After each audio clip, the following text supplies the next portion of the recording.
Hi, my name is Darren Bartlett, and I love discussing African affairs here on the African continent on my channel, Veritas with Darren Bartlett.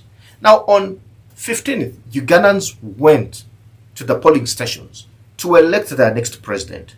And all this, yes, was done in the dark. As you can see in my previous video, I told you that if you see the video that I had posted, it meant that the internet was off, which confirmed internet was off from 13th, to 17th or 18th midnight. But that's not the point. Let's talk about the actual elections. And President Yoweri Museveni was actually elected a winner, or announced the winner, on the 17th, which was a Saturday, by 5 p.m. We knew who the next leader of the country. So President Yoweri Museveni wins the 7th term ever since we enacted a new constitution in 1996. So it means that President Yoweri Museveni has won 7 times in a row as the president. And this time, he got the second highest percentage of votes compared to the first one he had in 1996. This was the second. So the other one was 78%. This time he won with 70. No, the other one was 74%. This time he won with 71%. That was very close to breaking his own record as man gaining the most votes in the country. His first runner-up again was Bobby Wine, or Robert Chagulanyi, if you want to call him so, from the National Unity Platform, getting 24% compared to what he got last year. That means that his margin actually has increased, or President Yoweri Museveni has, increased the margin between how he beat him the other time in 2021 compared to now. My observation and takeaway is that the opposition in Uganda have failed at uniting. If they ever want to cause change in Uganda, the opposition in Uganda is weak and have failed to unite.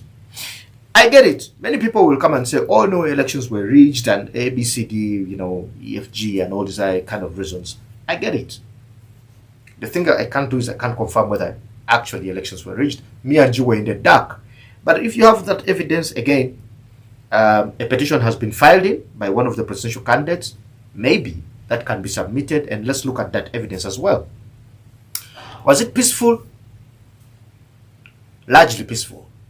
Even when there are reports of people who have been arrested. I remember on the day one of the elections, police reported 400 people being arrested. That number could go up over time, but we'll see about that. But I go back to the opposition. Many times I have believed and I've thought and I've spoken about this, that Uganda doesn't learn from its neighbors and the African elections that have happened that have actually caused change, if they really want to take change. In Kenya, almost every time there's an election cycle, there is a unity in political parties. Uhuru and Ruto had a party, Jubilee, but which was also an umbrella of other parties. UDA, that President Ruto used to come to power today, is a combination of so many parties brought together believing in one thing, and they go for it. And indeed, he became president. I imagine if Ruto did not have a coalition under UDA, I doubt he would have become president of Kenya. Let's leave Kenya. Go to Botswana. Political parties had to come together for Duma to win an election to become the president of Botswana. If they hadn't come together, Masisi was not going anywhere. Yeah, the incumbent at that time was not going anywhere. But they managed to come together and won an election. Same in Mauritius. Same in Senegal. So it proves a point that, you see, parties can come together with one common goal and do what they have to do.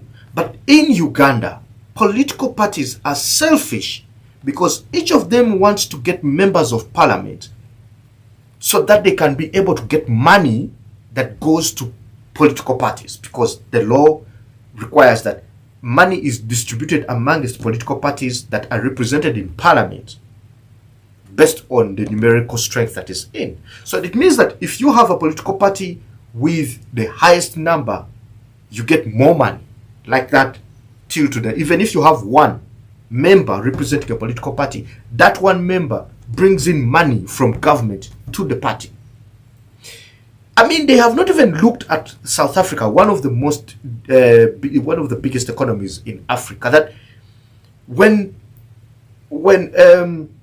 Ramaphosa's party failed to make 50%, he had to form a coalition with other parties for him to be able to become president.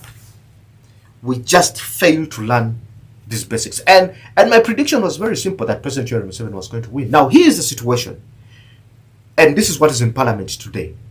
The main political party of Robert Chagulanyi, which is the National Unity Platform, that had about 57 members of parliament in the last term of 2021-2026, now has less.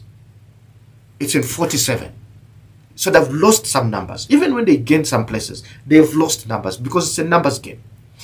And the independents, the guys who have no parties, are more than the next political party in parliament. About 60 something. They are more, the independents are way more than the next political party. Now imagine if the political parties had come together, the DF, PFF, FDC,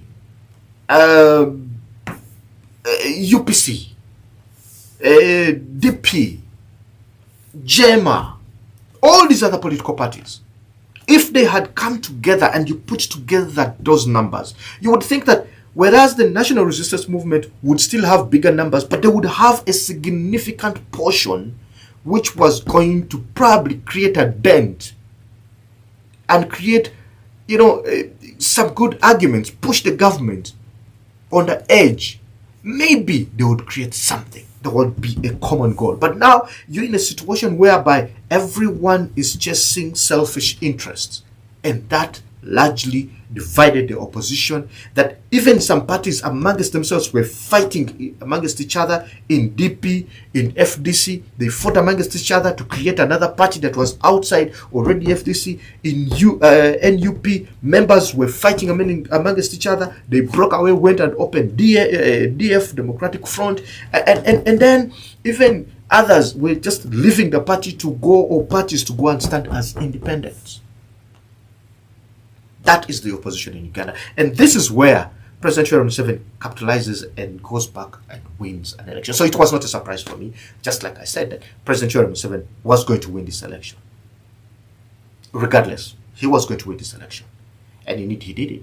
We saw it during the campaigns, where members of the opposition were backing up. Others were just saying, I cannot proceed in this election. Let me step down and leave it for the others to go, because I cannot afford to stand.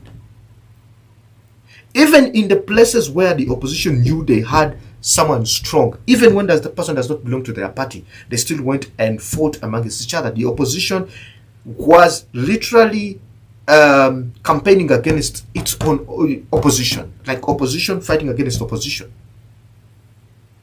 That's not a mistake that NRM could have done. It can't even do it.